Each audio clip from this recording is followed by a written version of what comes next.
gentlemen, welcome to the Fort Lauderdale Boat Show. Welcome to Yachting USA. I've got Will and I've got Andrew from the Multihull Company. Welcome aboard. Thanks for having us. All right, good to have you guys. Thanks for having us. Absolutely. So to be clear, we've got Will right to the left of me and Andrew beyond. And tell us a little bit about Multihull Company, your association with Omaya. I think I got that right, a Bulgarian boat builder.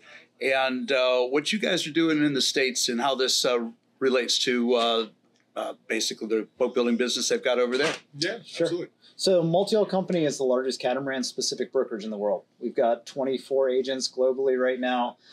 We average about 150 active listings, and we've started to take on some new lines. We represent several sailboat manufacturers right now, and we saw a gap in the market to start exploring power cats, and we've wanted to go with something a step above your standard production line boats that are out there, and identify with a builder that does a really high standard, almost a mega yacht standard build quality in the catamaran space, and we found that with Omaya. So we're not talking about like the Freeman center console catamarans. We're talking about motor yacht. Correct. So typically motor yachts. Yeah, these are cruising catamarans, long-range cats that people are going to live aboard, take on expeditions, do sabbaticals with, take your friends and family for a week and explore the islands, Bahamas, Virgin Islands, the Med. Right on.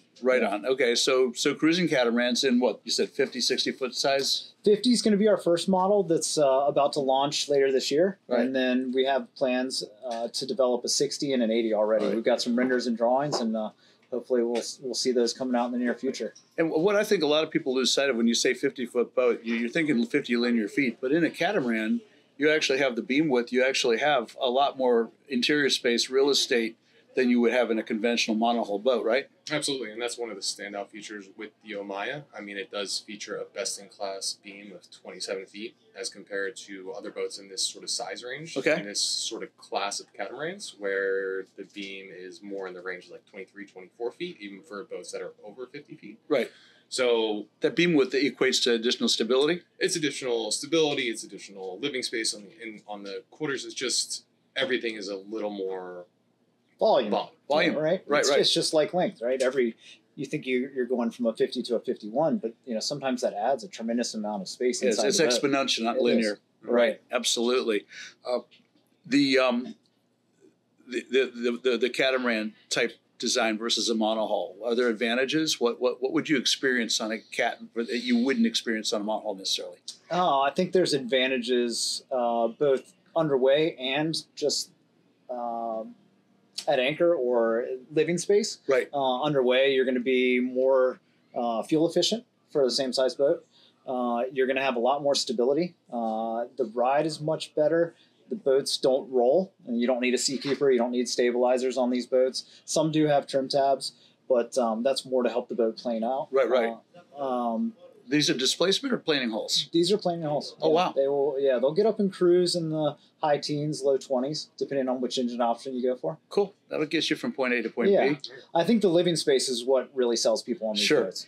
Yeah. You can have a full beam master on some of these boats. You can have a dedicated hull in one of these boats. You have more privacy. You have redundancy with these boats. Twin engines as opposed to some boats that just have a single prop in this class. Yep. More real estate for solar.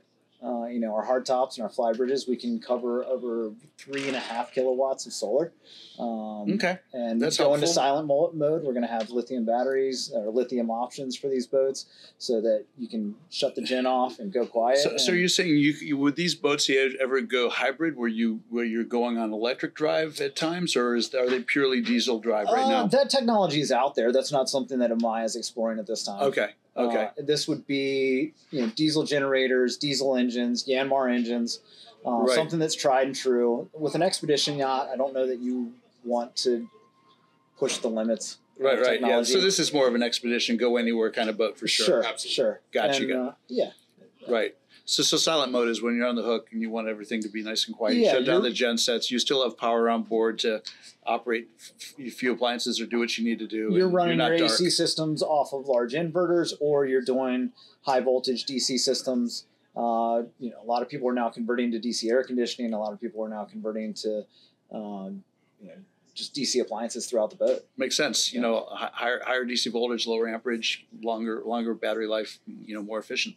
Absolutely. Yeah, I see a lot of that. It's some interesting technologies that are out. I was at the IBEX show a few weeks ago in Tampa, and you saw some of that inverter technology, and it was pretty interesting. So yeah, boat building is definitely evolving and becoming a little more high tech, and that technology, I think, has given us better boating experiences very rapidly. And I think that the clients are demanding it. The discerning clientele that go for these types of boats want to be on the cutting edge, but they also want something that's reliable. And the technology has caught up with the design and the theory. So, Will, you are, as you said at the beginning of this conversation, you know, listing a lot of multi-hull boats, one of the biggest, if not the largest dealer of multi-hull vessels. And you went to Bulgaria, of all places, and picked Omaya. So why? Well, it's an interesting question. Okay. That's what we Bulgaria's want. not historically known as a boat building capital. No. They came to us, and you know, to be honest, Andrew and I are approached on a regular basis. We have builders coming to us quite often wanting to hawk their product and see if it's something that we want to represent. We have a huge presence throughout the Caribbean. We've got agents in Europe. We've got agents throughout the East Coast. We've got some representation in Central America and on the West Coast. So we have the sales team in place, and a lot of manufacturers recognize that. So they approached us. I looked at the drawings. I sent them over to Andrew. We had some renders. I said, let's talk about this. Let's get these guys on the phone and have a conversation and see if they're legitimate. And we have a pulse on the industry. We know who's real and who's not, and who's going to follow through with what they say they're going to do. Right. And these guys just gave us really good vibes from the onset. Right. One of their directors came over here and met with us at FLIBS last year, and we sat down and had a really good conversation with him. And the boat went into production. We went over there and saw the boat. And I think that just enhanced our level of confidence in the build and the brand. A lot of builders, when they first start out, I think don't have the capacity to expand. It's a one-man, they build one boat. They have a shed and they build a boat. And these guys have a 15,000 square meter facility already in place. So they could have probably 10 to 15 boats on the floor in production once they ramp up and start taking orders. So I think that they're going to be able to scale up and keep up with the demand that's increasing very quickly. And I think this brand is going to take off once they launch a couple boats. Gotcha. So these boats are constructed from FRP? Correct. Mm-hmm. Okay. Yeah.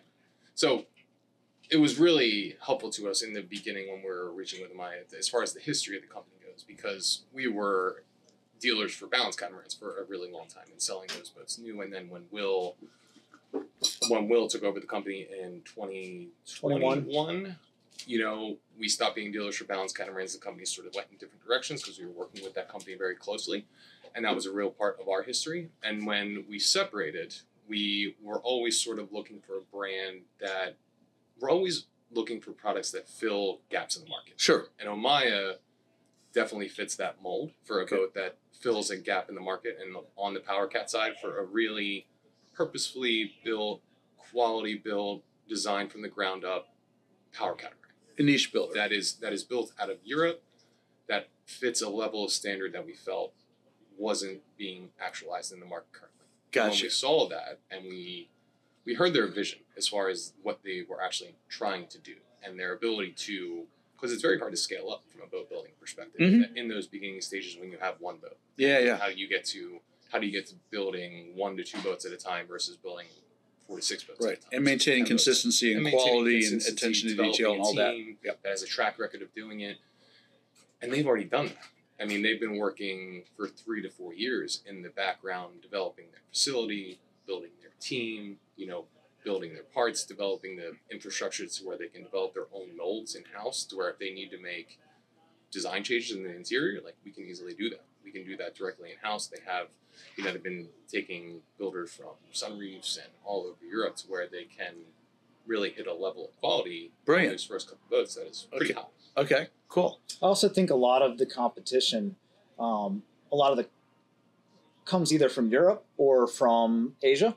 And we've seen the shipping costs from Asia just skyrocket exponentially since COVID. Yeah. We've also seen import duties increase coming from China, and it's becoming increasingly more difficult to justify the shipping costs and the importation fees for those boats coming over. A lot of the European brands that build power catamarans are sailboat builders, and they modify their hulls. Right. Yeah. They'll add some swim platforms. They'll account for some extra weight at the back of the boat. They'll change out the fly bridge or the coach roof.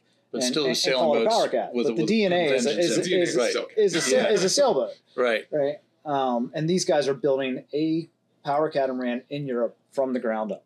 Brilliant. Cool. When do you expect to bring your first vessel across the pond and bring it out to the market here? We're hoping to have one here in FLIBS next year. That would be cool. That would be ideal. Yeah. We are going to hit some of the European shows next year.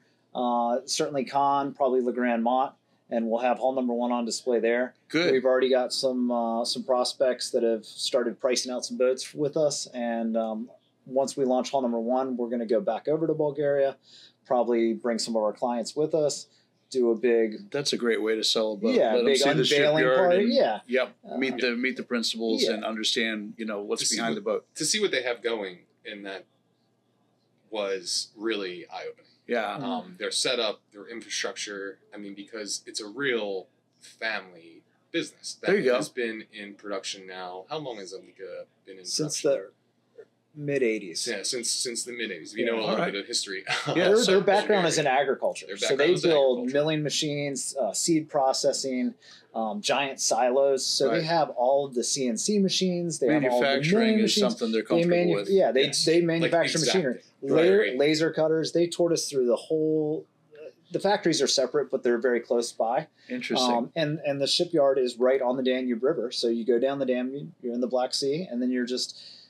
I think you're less than 200 miles from Turkey. So we go to Turkey and we ship the boats out from there, and you get a nice sea trial on the way. There you go. If you want, to take possession of your boat in the Med, you can cruise the Med for a while, do your shakedown there, and then if you want to put the boat on a ship and bring it over, then life is good. Yeah, there's plenty of ports in Europe where we can ship the boats across, and the shipping fees are a fraction of what coming out of Asia. That's interesting. Right. That's interesting. Yeah, that's. That's attractive, I'm sure, for your clients who are trying to figure out, not only what it costs to get, across the pond with the product, but, how they take delivery, how they understand what it is that they now own, that, like you said, the shakedown trips, the sea trials, which is so important, much less expensive to get warranty there locally than have to deal with it over here, too. Absolutely. And the customer service experience and the sales experience is something that we want to focus on. Okay. We want people to come over. We want to invite them to the factory. We want them to meet the owner. We want them to meet Kaloyan and myself and Andrew and be a big part of that build process. Right. Because these first few boats, they are going to be custom built. We're not going to offer a standard package. It's not cookie cutter. It's not going to be a cookie cutter boat. There's going to be changes. There's going to be demands for people that are ordering boats in this price range, and you have to accommodate that. Right. You can't stamp it out and say this is what you get. You have to be willing. You have to flex some. Right. So as I understand it, you're from Pennsylvania, Philadelphia, and you're from South Carolina. Correct. Okay. So where will you bring the boats when they come over here? It'll depend on the client. On the client. Okay. Yeah, wherever they want to take possession. We have a huge presence in South Florida. We've got. Having our brokerage for the last 20 plus years, and I started as an agent in my late 20s, early 30s. Andrew and I have been working together for over 15 years now. We have service boats, we have service clients all over the world. So wherever we need to take a boat and commission it, we have teams in place. We know who to call. Good. And I think that was one of the most attractive options for Omaya when they contacted us, was that they knew we had this system in place. I had a refit business myself for several years. I've overseen the refit of large yachts from the ground up. And, I think that hearing my background and selling them on that was also... it helps to have a yacht guy selling yachts. Yes, yeah, absolutely. And of course, that's always the question when you bring a boat from overseas. It's like, okay, great, I got the boat, but where do I get it fixed? Yeah. That's one of the big advantages of working with us is that we have the infrastructure and people and locations all over the place. So, you know, if we have someone who's keeping the boat in Florida, but then they're going to move the boat north to the Chesapeake, it's like, well, we have contacts there. We have an agent there that can triage the issue. We have all the resources and all the network of subcontractors to get really anything that we need to get done, no matter where you're going to bring the boat along the East Coast, Caribbean. It doesn't matter. Like, we'll be there to support you. Fantastic, fantastic. So you guys here at the Fort Lauderdale Boat Show today, you're here for the whole week? No, we both have young kids. We got to go home and go trick or treat. Yeah, trick or treat.